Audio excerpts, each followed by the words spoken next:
श्री हरिवंश भयंकर बबर शेर प्रकट हो गया बीच में, और बाई जी गायब। एक बार गंगा यमुना बाई थी हमारे हरिवंश महाप्रभु की शिष्या, तो वो बाल ब्रह्मचारिणी तो चमक रही थी।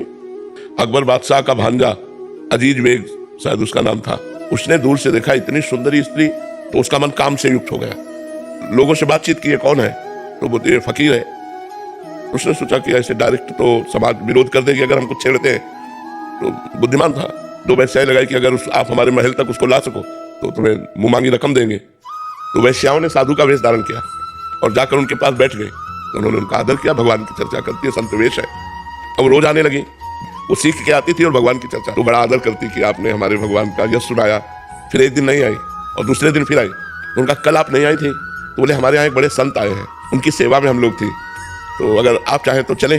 पहले तो उन्होंने ना कहा कि हमें जरूरत नहीं कहीं जाने की, पर जब उन्होंने बहुत प्रार्थना की तो उनके मन में आया संत दर्शन के लिए जाने में क्या परेशानी। तो जब महल दिखाया तो पहली शंका हुई कि संत महल में कैसे।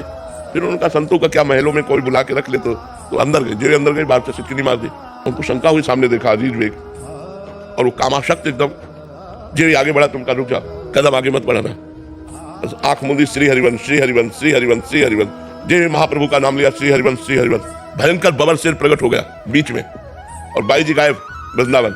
जो होश आता सोई वो सिंह की दहाड़ हुई, घबरा गया। बड़े बड़े पंडितों को बुलाया कि ये हमें क्या हो रहा है, तो उनका अपराध बन गया, जाओ उनके चरणों में पड़ो, साधारण नारी नहीं है, वो भगवान की भक्ता है। तब आकर वृंदावन में उनके चरणों में गिरा और बहुत सोने चांदी के सरपिया और धन दिया। तो उनका ये सब नहीं चाहिए, ये सब बांट दो वृंदावन के ठाकुरों की सेवा में, और आज के बाद किसी भी भक्ता नारी के प्रति कभी ऐसा गलत चिंतन मत करना, नहीं तो तुम्हारा सर्वनाश हो जाएगा। तो